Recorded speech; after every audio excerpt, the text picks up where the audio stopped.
My name is Lisa, a full-time homemaker living cheerfully with my beloved family. My family consists of my kind and cheerful husband Noah, my adorable and energetic daughter Madison, and my in-laws, making us a family of 5. The reason we started living together was, I was thinking about living together if it's okay with you, mother-in-law and father-in-law. Noah and I have been talking about it. What do you think? Both of you have been worried about various health issues recently, right? Actually, there's a baby in Lisa's belly.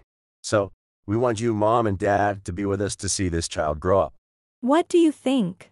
I might still be lacking in some areas and feel a bit anxious about it. Anxious? Not at all.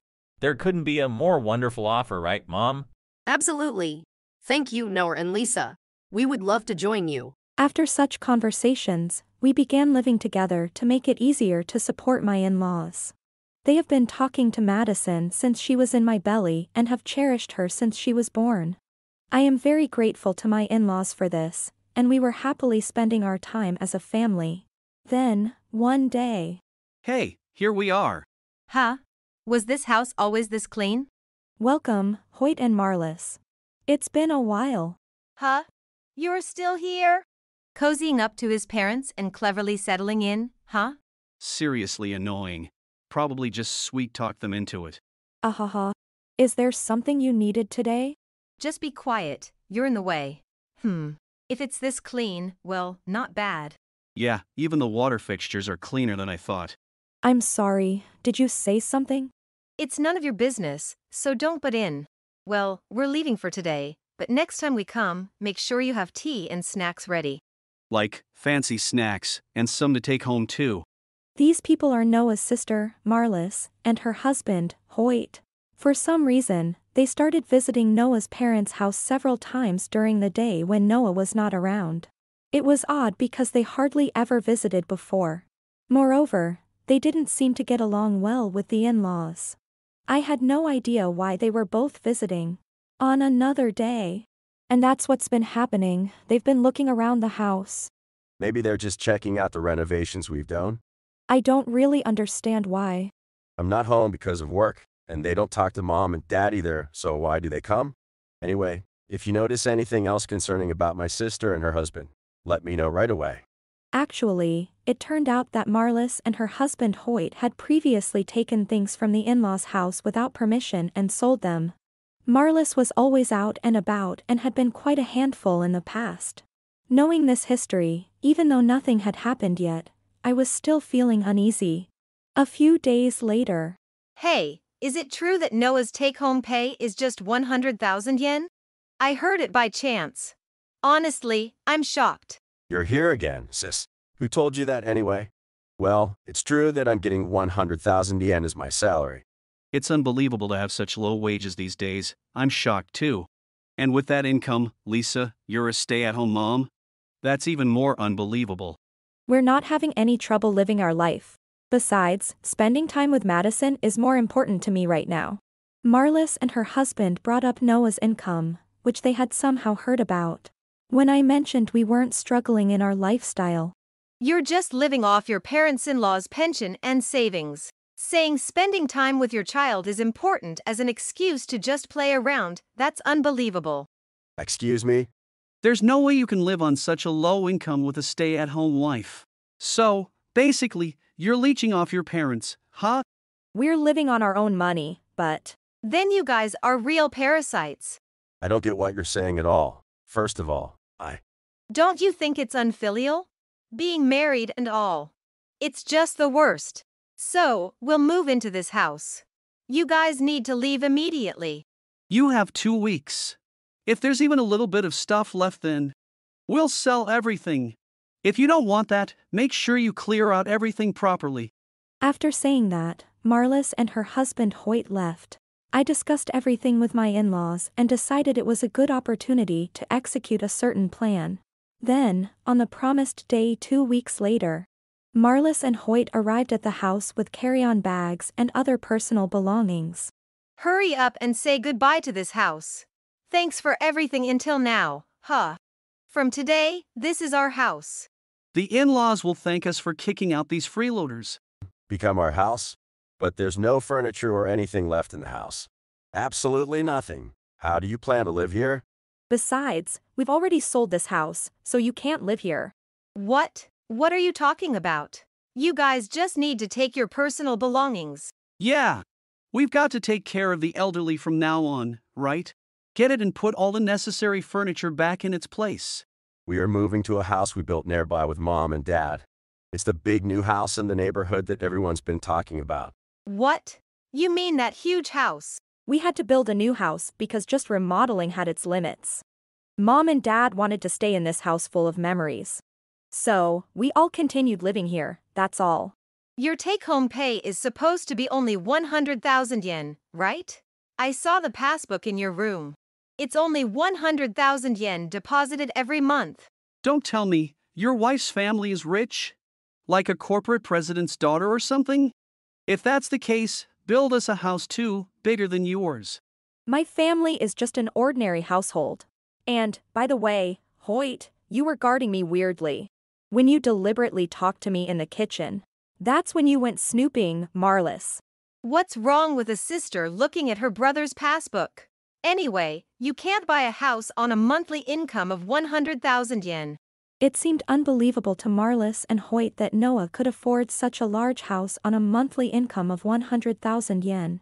It's true my monthly salary is 100,000 yen, but I also advise a friend's company. That's where the monthly 100,000 yen comes from. I'm actually into business sales and investments. That's how I could afford to build a house like this. What? That's impossible. Right. Noah, you're not the type to do something like that. I'm not clueless. The house is built, so accept it. Stop lying. Your bank book shows a deposit of 100,000 yen every month. Yeah, Noah, that kind of obvious lie is easy to see through. Noah isn't lying. Besides, I have assets worth billions, separate from the account that gets the 100,000 yen. Noah dresses in a suit and goes to the company every day, but only to give business advice. He enjoys teaching others and is happy to see them succeed. It's all from a place of genuine kindness. Marlis and Hoyt's reaction was, Stop joking around. We were planning to live off the pensions of those old people. And use our salaries to have fun. Don't mess with our perfect life plan. What kind of life plan is that? We paid off all your debts before, remember? We told you to stand on your own 2 feet in return. And you promised us that you would. Did you think just saying anything would get you out of trouble? We wanted to spend our remaining time with this house in peace, without interference. How can you say such things in front of Noah and the others? That's awful. I'm hurt. I don't care if you're my in-laws anymore. Pay us alimony and support us for life. If this happens again, we promise to disown you, remember? We don't have a single penny to support you. Even if we did, we wouldn't support you, and we're not giving you this house. Enough with your dependency. What? I'm your child, aren't I? As parents, you should support me. Right. So, let us live with you from now on. Marlis and Hoyt continued to say whatever they wanted, even after hearing everything. The in-laws were very angry, including over the broken promises. As Marlis and Hoyt kept making selfish demands. No matter how much you insist, it's pointless. We have a bigger house. There's plenty of space, but there's no room for you too. And before that, how can you say such things about Mom and Dad, who raised us lovingly? Using their pension for yourselves, demanding alimony. What are you thinking? Putting your faults aside. It's hard to say who's the worst here. What's so bad about us? It's natural for children to rely on their parents. Don't get too proud just because Noah has become wealthy. We're not. We only take what we need for living expenses. Eh? Living on just living expenses? Isn't that miserable? So, you're living a frugal life on a set budget each month? Well, if you're a homemaker, I guess it's natural to save, but isn't Noah giving you a bit too much freedom with only living expenses? Don't talk nonsense. Unlike you, Lisa doesn't waste money. Noah gives her enough to live comfortably without any hardship. That's right. I receive enough plus a little extra, so I'm totally fine. Unlike some idiot couple, I live life with a plan. Idiot couple? Who are you referring to? Obviously, I'm talking about you, Sis, and Hoyt. Who else? That's too much, Noah. We don't deserve to be insulted like that. Noah is just stating the facts. Hey, How dare you, a younger daughter-in-law, be so insolent? Here we go again. Cess, it's shameful to act all high and mighty just because you're older. It's exactly that attitude that shows how petty you two are. It's so embarrassing. Marlis and Hoyt insisted on being allowed to live in the new house. Despite their arguments being constantly refuted, they were not ready to back down. First of all, don't you think it's wrong to move out without telling Hoyt and me? We're family too, yet you didn't share anything with us. If you had told us beforehand, we wouldn't have had to do all this. This whole situation is your fault. What? You're just saying whatever you want. If we had mentioned moving, you would have definitely tried to live with us. Living with you two, I can already see you not contributing to rent or utilities. Noah and Lisa won't carry you on their backs. But still, the real issue is not discussing it as a family, right? You decided to sell this house and about the new one on your own. Not discussing such important matters is where you're wrong. The family home was where our couple was living, and you agreed to that, right? First off, this house is mine and your mother's, not yours, Marley's and Hoyt. Exactly. So we don't need to consult you about every little thing. You never showed your faces around here, but now you act entitled? Even so, our feelings might change, and we might want to inherit it. So what? Your feelings are none of our concern. You don't have to speak like that. Always favoring Noah and his wife. Ew. When have you ever done anything for us? Marlis and Hoyt became outrageously angry, unable to accept the situation that was completely opposite to what they had imagined. I'm the eldest daughter, so I have the right to inherit this house. And I'm her husband. That means I have the right to live here too. Enough already. There's no right or anything. It's not like it was given as a gift before death. Mom and Dad are still healthy. Exactly. Although this is Marlis's family home, you have no right to do whatever you want with it. Stop butting in all the time. Wives should just listen quietly. Shut you. What did you say to my Lisa? Eek. Hey, Noah! Let's calm down a bit. I won't forgive you for speaking to Mom, Dad, and now Lisa like that. You've been saying whatever you want, now getting angry and even targeting Lisa. No matter what happens, I will never ever help you. Of course, I won't let you live in the house or even come by uninvited. You fools! This house is mine, but the new one is in Noah's name. If you had behaved a bit better, maybe you could have stayed over. Heck, I won't even allow you to pass near the house. Not even look at it on Google Maps or even think about it. Hey, Noah. You don't need to be that mad. We're siblings. You could at least help us out a little. In such a big house, there must be room for us to live, right? There may be room, but I said we're not letting you live there. Marlis and Hoyt, who were previously acting tough, suddenly started to grovel. However, we continued to refuse. Then I'll apologize for everything I've done to Lisa so far, please. And about the pension, I'll try my best not to rely on it, please. We're fine with just being lodgers, even the landing would do. Please, I beg you, don't abandon us. It's too late to come crying now. You understand, right? Sis, Hoyt, no matter what you say now, nothing will change. Goodbye. That's just pitiful. Marlis and Hoyt had cancelled their rental believing they could live in their family home. Unable to reverse the cancellation, they ended up without a place to live. Moreover, they had spent their savings on leisure, relying on their parents' pensions. Despite borrowing money for living expenses, the debt only grew.